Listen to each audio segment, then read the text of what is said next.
Oke, pagi ini saya rindu untuk membagikan kepada kita semua satu tema yang masih berkaitan dengan pengajaran yang saya sampaikan secara berurutan. Nah, kali ini saya rindu membagikan yaitu tentang bahwa firman Tuhan berkuasa membawa kita masuk ke tempat perhentian. Nah, Bapak Ibu Saudara, saya percaya ini sangat penting sekali bahwa saudaraku di Alkitab istilah tempat perhentian itu berulang-ulang, baik di Perjanjian Lama, di Perjanjian Baru. Nah, Tuhan rindu untuk membawa kita, Bapak Ibu Saudara, melalui firman-Nya untuk kita mesti masuk ke dalam tempat perhentian, tinggal tetap di tempat perhentian itu, saudaraku.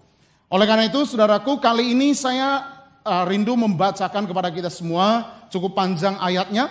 Kita akan lihat di dalam Ibrani pasal 4 ayat 1 sampai ayat 12. Demikian firman Tuhan, sebab itu baiklah kita waspada supaya jangan ada seorang di antara kamu yang dianggap ketinggalan. Sekalipun janji akan masuk ke dalam tempat perhentiannya masih berlaku. Karena kepada kita diberitakan juga kabar kesukaan sama seperti kepada mereka. Tetapi firman pemberitaan itu tidak berguna bagi mereka karena tidak bertumbuh bersama-sama oleh iman dengan mereka yang mendengarnya.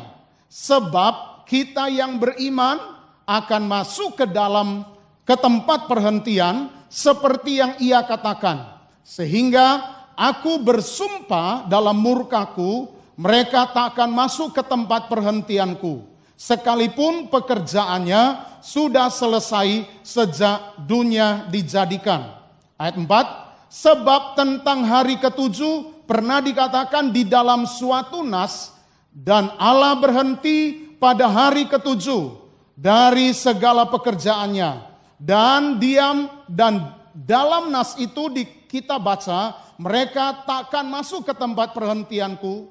Jadi sudah jelas bahwa ada sejumlah orang akan masuk ke tempat perhentian itu, sedangkan mereka yang kepadanya lebih dahulu diberitakan kabar kesukaan itu tidak masuk karena ketidaktaatan mereka. Sebab itu ia menetapkan pula suatu hari, yaitu hari ini, ketika ia setelah sekian lama berfirman dengan perantaraan Daud, seperti dikatakan di atas, pada hari ini jika kamu mendengar suaranya, janganlah keraskan hatimu. Sebab andai kata Yosua telah membawa mereka masuk ke tempat perhentian, pasti Allah tidak akan berkata-kata kemudian tentang suatu hari lain. Jadi masih tersedia suatu hari perhentian, hari ketujuh bagi umat Allah. Sebab barang siapa telah masuk ke tempat perhentiannya, ia sendiri telah berhenti dari segala pekerjaannya, sama seperti Allah berhenti dari pekerjaannya. Karena itu, baiklah kita berusaha untuk masuk ke dalam perhentian itu, supaya jangan seorang pun jatuh karena mengikuti contoh ketidaktaatan itu juga.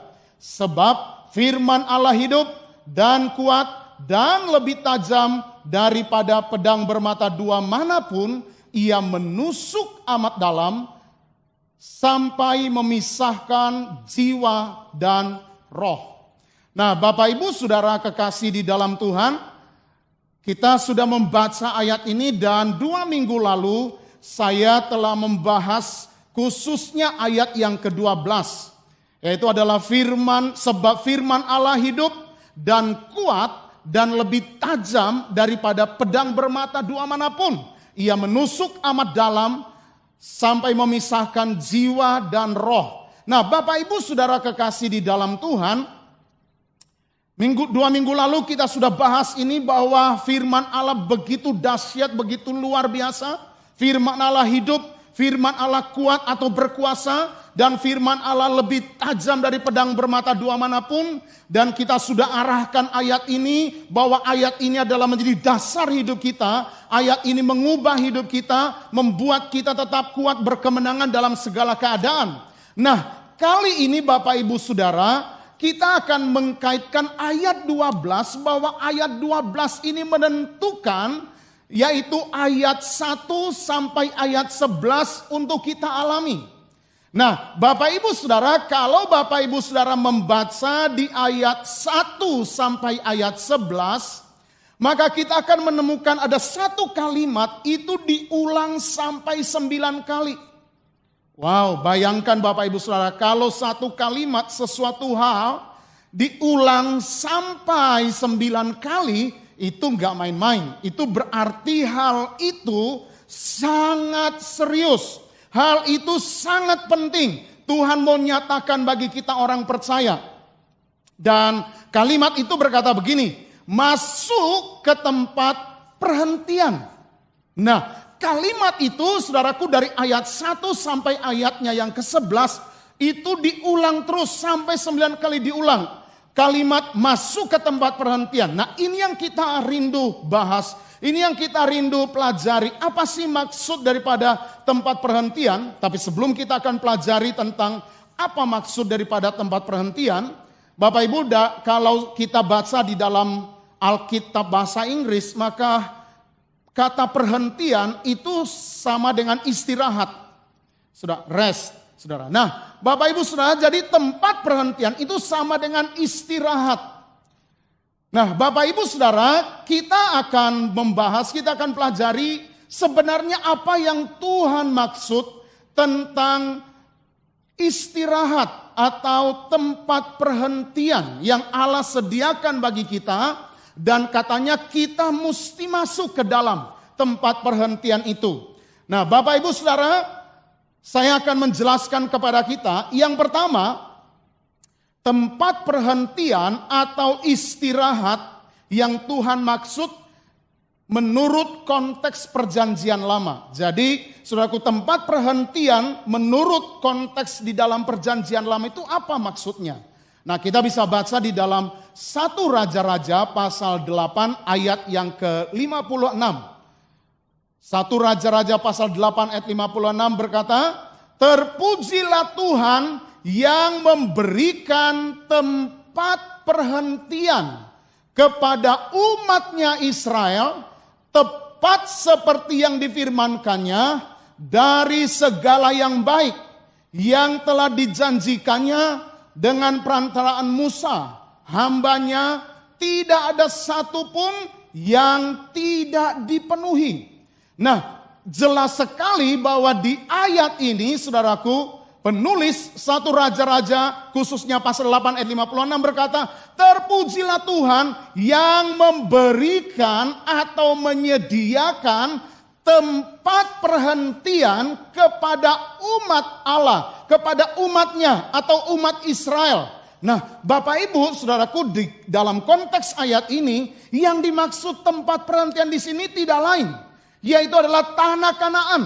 Nah, kata perhentian di ayat ini dalam terjemahan bahasa Inggris juga itu menggunakan kata rest, yaitu istirahat. Nah, tanah Kanaan, saudaraku, yang Allah janjikan kepada umat Israel, di mana sebelumnya umat Israel kurang lebih 400 tahun, saudaraku, mereka diperbudak di tanah Mesir, dan kemudian Tuhan membebaskan mereka. Nah, Tuhan menyediakan, Tuhan menjanjikan, saudaraku, supaya bangsa Israel setelah bebas dari Mesir itu dibawa masuk ke tanah Kanaan. Nah, tanah Kanaan ini adalah tempat perhentian yang Allah sediakan bagi orang Israel, bagi umat Allah dalam konteks perjanjian lama. Nah, saudaraku, tanah Kanaan yang adalah tempat perhentian bagi umat Allah dalam konteks perjanjian lama, saudaraku, itu adalah sebuah gambaran yang nanti penggenapannya di dalam perjanjian baru. Nah, oleh karena itu kita mesti perhatikan apa maksud tempat perhentian atau istirahat dalam konteks perjanjian baru. Nah, dalam konteks perjanjian baru, yang dimaksud tempat perhentian atau istirahat, saudaraku, itu kita bisa lihat di dalam Matius pasal 11 ayat 28 sampai 29. Nah, ayat ini berkata begini, marilah kepadaku semua yang letih lesu dan berbeban berat, aku akan memberi kelegaan kepadamu. Pikulah kuk yang kupasang dan belajarlah kepadaku, karena aku lemah lembut dan rendah hati, dan jiwamu akan mendapat ketenangan. Nah, Bapak Ibu Saudaraku, dua ayat ini, Matius pasal 11 ayat 28 sampai 29, dua ayat ini memberitahu kita inilah tempat perhentian kita. Inilah tempat perhentian, inilah tanah Kanaan yang digambarkan di dalam perjanjian lama. Tanah Kanaan tempat perhentian bagi umat Israel, itu dalam konteks perjanjian lama. Nah, dalam konteks perjanjian baru, tanah perjanjian kita, tanah Kanaan tempat perhentian atau istirahat kita adalah Matius 12 ayat 28 sampai 29. Di mana Yesus berkata, marilah kepadaku semua yang letih lesu dan berbeban berat, aku akan memberikan kelegaan kepadamu. Nah, Bapak Ibu Saudara, kata kelegaan di mana Yesus berkata, aku akan memberikan kelegaan kepadamu. Kata kelegaan itu, saudaraku, sebenarnya pengertiannya adalah istirahat atau tempat perhentian. Karena di dalam, saudaraku, Alkitab bahasa Inggris King James Version, saudaraku, itu memakai kata rest atau istirahat. Jadi, saudaraku, di mana Tuhan berkata kalau kita datang kepada Dia, katanya, Dia akan memberikan kelegaan atau istirahat. Atau, saudaraku, Tuhan Yesus menyediakan tempat perhentian bagi kita. Jadi, saudaraku, ayat ini maksudnya begini, saudaraku, Tuhan mengajak kita, Tuhan berkata, marilah kepadaku. Kalau kita datang kepada Dia, maka kita akan menemukan yang namanya rest, yang namanya istirahat, yang namanya tempat perhentian di dalam Dia. Nah, Bapak Ibu Saudara, kemudian di ayat 29, itu dikatakan, pikulah kuk yang kupasang dan belajarlah padaku, karena aku lemah lembut dan rendah hati, dan jiwamu akan mendapat ketenangan. Nah, kata ketenangan juga itu itu sama dengan istirahat. Saudaraku, dalam terjemahan yang lain itu juga istirahat. Jadi dua ayat ini, Matius pasal 11 ayat 28 sampai 29, kesimpulannya inilah tempat perhentian di dalam di dalam konteks perjanjian baru yang Allah sediakan bagi setiap kita umat percaya, bagi setiap kita anak-anak Tuhan. Allah sediakan tempat perhentian bagi kita, istirahat bagi kita, yaitu adalah di dalam Yesus Kristus. Dan Yesus Kristus berkata, kalau kita datang kepada Dia, katanya, Ia akan menyediakan, Ia akan memberikan kepada kita istirahat atau kelegaan atau tempat perhentian bagi kita. Nah, tapi kalau Bapak Ibu Saudara jemaat Tuhan jeli, cermati baik-baik, mari kita perhatikan ayat yang ke-28.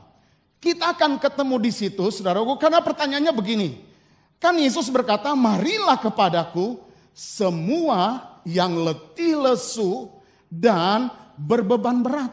Pertanyaannya adalah, saudaraku, ini maksud ayat ini siapa?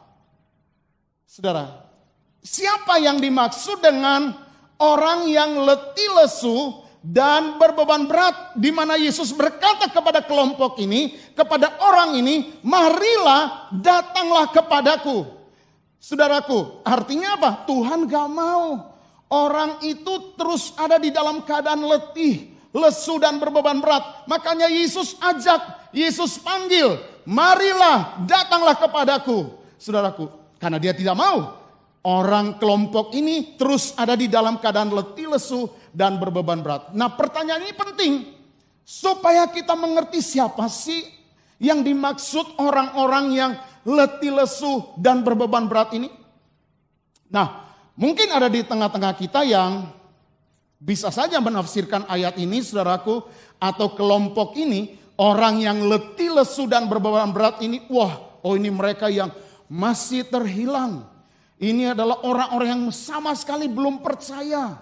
Ini orang yang masih diperbudak oleh dosa, belum diselamatkan. Nah, Bapak Ibu Saudara, kalau saudara perhatikan baik-baik, sebenarnya saudaraku, orang yang diajak oleh Yesus, orang yang letih, lesu, dan berbeban berat, di mana Yesus berkata, marilah kepadaku. Dalam terjemahan yang lain, datanglah kepadaku. Ini bukan menunjuk atau merujuk kepada orang yang sama sekali belum bertobat, belum diselamatkan, atau sama sekali masih terhilang. Enggak, saudaraku. Alasannya kenapa, saudara? Nah, mari coba kita lihat Lukas pasal 19 ayat 10. Di dalam Lukas pasal 19 ayat 10, ayat ini berkata begini. Sebab anak manusia, yaitu Tuhan Yesus, sebab anak manusia datang. Jadi dia yang datang. Tuhan Yesus yang datang. Anak manusia itu Tuhan Yesus datang untuk mencari dan menyelamatkan yang hilang. Jadi jelas menurut ayat ini, bagi orang yang masih terhilang, bagi orang yang belum diselamatkan, yang masih hidup diperbudak, terikat oleh dosa, saudaraku, yang belum dibebaskan, yang masih terhilang. Ayat ini berkata Yesus enggak ajak untuk mereka datang kepada Yesus. Yesusnya yang datang kepada mereka. Tuhan Yesusnya yang mencari mereka.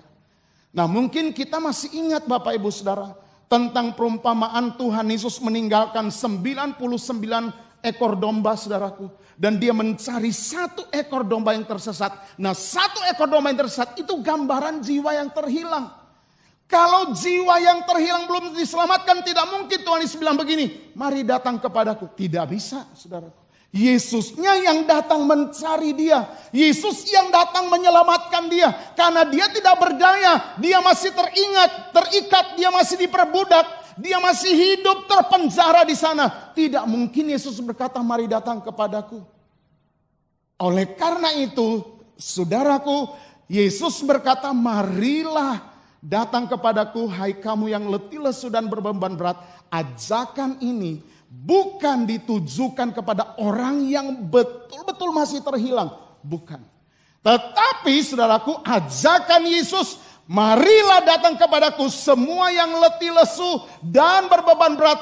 Ini adalah ajakan kepada orang percaya, anak Tuhan, orang yang sudah diselamatkan. Tetapi kelompok ini atau orang percaya ini masih hidup mencintai dunia. Hidupnya masih berpusat kepada dunia. Hidupnya masih dikuasai keduniawian. Kedagingan masih bercokol menguasai kehidupannya. Ini yang membuat mereka letih, lesu, dan berbeban berat. Untuk orang percaya, untuk anak Tuhan yang masih dikuasai, yang masih, saudaraku, cinta dunia, yang masih hidupnya tertuju, berfokus kepada hal-hal yang duniawi, hal-hal yang sementara, hal-hal yang lahiria, bukan berfokus kepada hal-hal rohani, hal-hal yang bersifat kekal, tidak berfokus kepada Tuhan. Bagi orang seperti ini, Tuhan Yesus menawarkan, Tuhan Yesus mengajak, marilah datang kepadaku. Nah, kenapa Tuhan Yesus mengajak datang kepadaku? Karena begini, saudaraku, Tuhan Yesus sangat mengasihi kita. Tuhan Yesus sangat mengasihi orang-orang yang sudah ditebus. Orang-orang yang sudah menjadi anak-anaknya. Dia tidak mau kita anak-anak Tuhan masih terikat, masih terfokus, masih terbuai, masih dipengaruhi oleh kekuatan dunia ini, masih terbuai oleh keduniawian, oleh kedagingan. Tuhan gak mau. Tuhan mau, saudaraku, kita total meninggalkan semua itu. Dan kemudian kita datang kepada Yesus. Karena di dalam Yesuslah, di sana ada rest, di sana ada istirahat, di sana ada tempat perhentian. Bapak Ibu Saudara, kalau dengar istirahat perhentian, itu bukan bicara fisik. Itu saudaraku bicara saudaraku kehidupan rohani kita yang mendapat kelegaan daripada Tuhan. Saudaraku, jadi saudaraku, kalau kita tanya mengapa mereka menjadi letih lesu dan beban berat? Karena prinsipnya begini Bapak Ibu Saudara. Dunia ini hanya bisa menawarkan hal-hal yang semu, hal-hal yang fana, kelihatannya sepertinya nikmat saudaraku.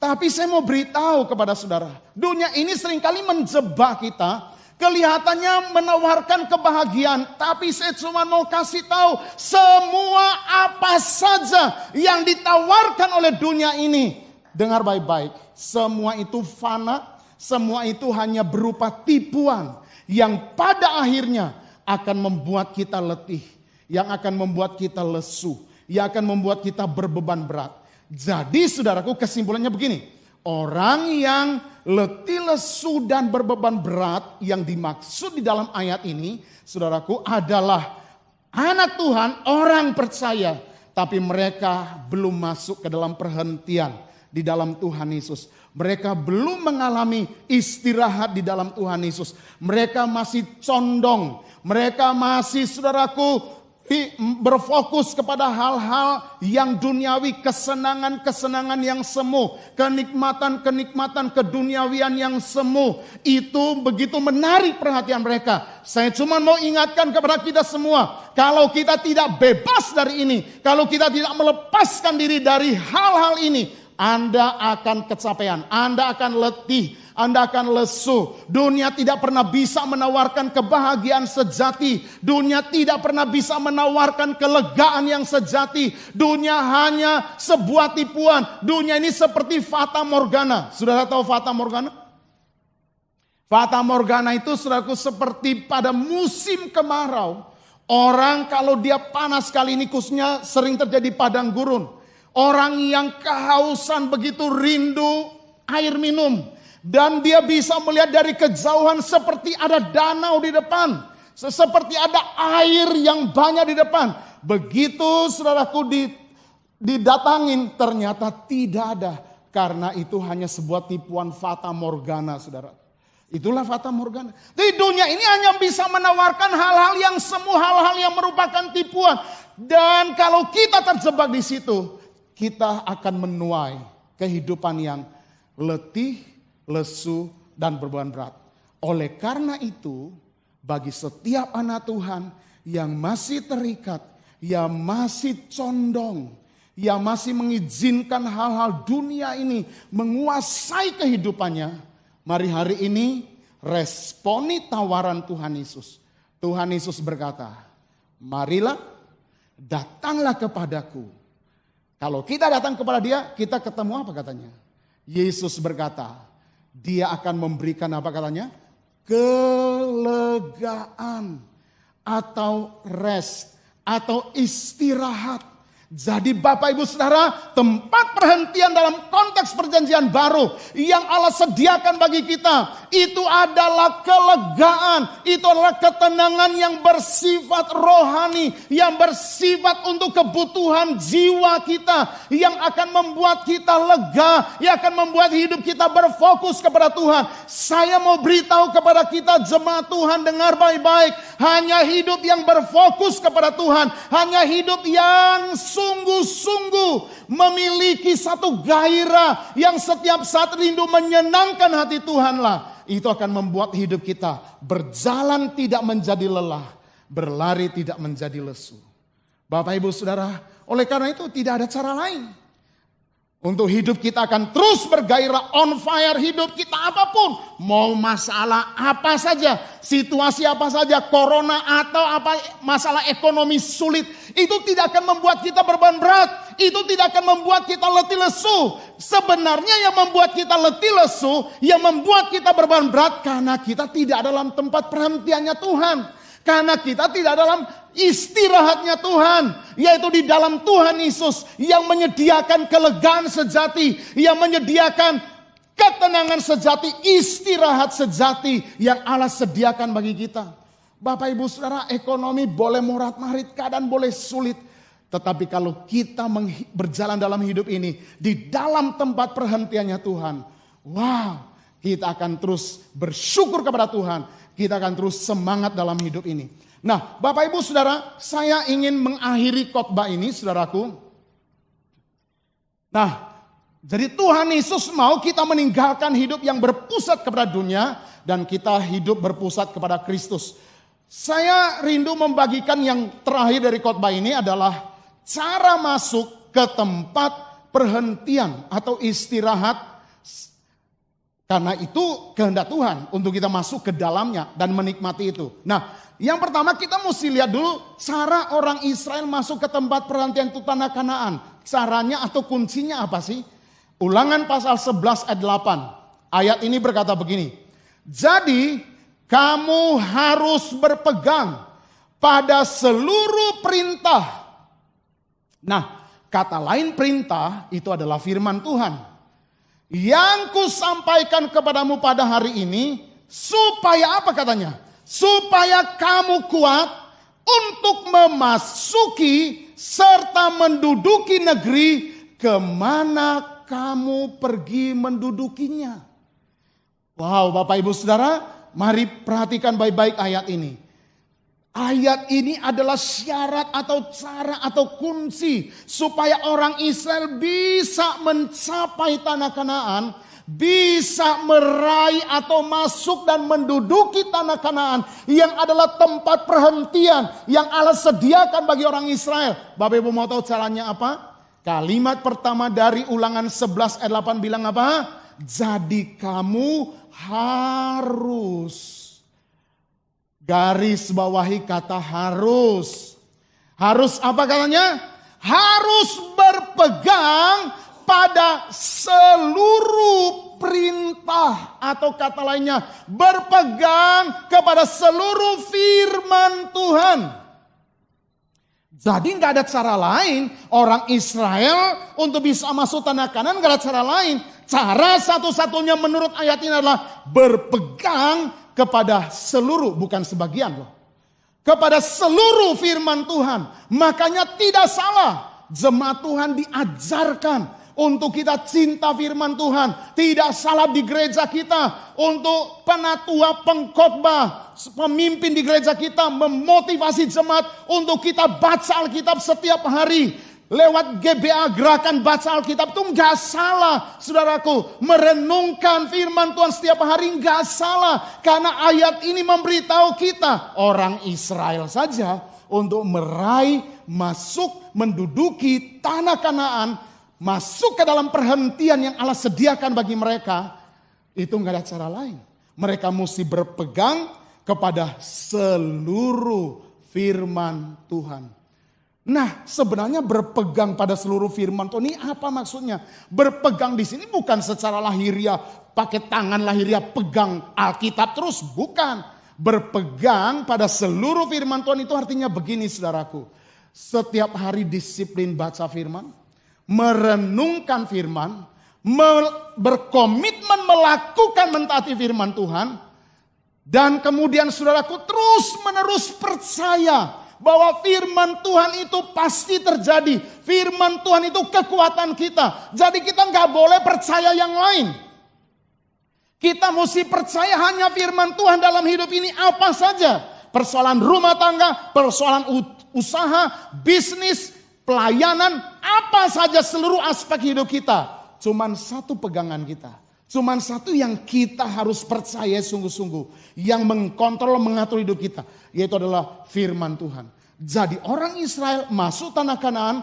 Mereka mesti berpegang pada seluruh firman Tuhan. Mari kita lihat dalam konteks perjanjian baru. Untuk kita masuk ke dalam perhentian yang di dalam Yesus. Yang tersedia bagi kita, saudaraku. Apa yang harus kita lakukan? Nah, mari kita baca Ibrani pasal 4 ayat 11 dan 12. Nah, dua ayat ini adalah satu kesatuan. Dikatakan oleh Ibrani pasal 4 ayat 11 dan 12 berkata begini. Karena itu baiklah kita berusaha. Nah, kata berusaha di sini kalau di dalam versi bahasa Indonesia sehari-hari itu ada ditambah dengan sungguh-sungguh. Jadi kalau bahasa Indonesia sehari-hari adalah berusaha sungguh-sungguh. Berusaha sungguh-sungguh untuk apa? untuk masuk katanya. Masuk kemana? Masuk ke dalam perhentian itu. Supaya jangan ada seorang pun jatuh karena mengikuti contoh ketidaktaatan itu juga. Ayat 12, sebab firman Allah hidup dan kuat dan lebih tajam daripada pedang bermata dua manapun. Ia menusuk amat dalam dan menusuk amat dalam sampai memisahkan jiwa dan roh, sendi-sendi dan sumsum. Ia sanggup membedakan pertimbangan dan pikiran hati kita. Nah, Bapak Ibu Saudara jemaat Tuhan, perhatikan antara ayat 11 dan ayat 12. Ayat 12 dimulai dengan kata penghubung yaitu sebab. Artinya ayat 12 itu menentukan ayat yang ke-11. Nah, ayat 11 berkata, karena itu baiklah kita berusaha sungguh-sungguh. Berusaha sungguh-sungguh untuk apa? Masuk ke dalam perhentian. Apakah jemaat Tuhan rindu masuk ke dalam perhentian Tuhan? Untuk menerima kelegaan, ketenangan yang sejati dalam hidup kita? Bapak Ibu rindu? Tidak ada cara lain. Hidup di ayat 12. Ayat 12 adalah firman Allah hidup. Firman Allah berkuasa. Firman Allah tajam. Kalau firman Allah yang hidup, yang berkuasa, lebih tajam dari pedang bermata dua manapun, menguasai hidup kita. Ini yang akan membawa kita masuk ke tempat perhentian. Dan kalau kita sudah masuk ke tempat perhentian, kita akan mengalami yang namanya kelegaan. Kita akan mengalami yang namanya ketenangan. Yang kita akan mengalami yang namanya hidup yang terus menerus berlimpah dengan sukacita. Dengan pujian syukur kepada Tuhan. Di mana di tempat perhentian hidup kita berfokus tertuju hanya kepada Dia. Hidup kita hanya untuk Dia. Hidup kita dalam segala hal. Dalam segala aspek hidup kita. Bangun pagi sampai bangun pagi besoknya lagi. Terus menerus hidup kita hanya untuk memuliakan Tuhan. Seluruh hidup kita dijalani hanya dengan satu tujuan. Hidup kita adalah sebuah ibadah. Memuliakan dan meninggikan Tuhan. Saya rindu melalui khotbah ini saudaraku. Seluruh jemaat, semua kita yang mendengar khotbah ini. Kita akan mengalami yang namanya rest, istirahat di dalam Tuhan. Dan kita akan mengalami kelegaan, ketenangan. Karena hidup kita dikontrol, dipenuhi, dikuasai oleh Tuhan Yesus sepenuhnya. Tuhan memberkati kita sekalian.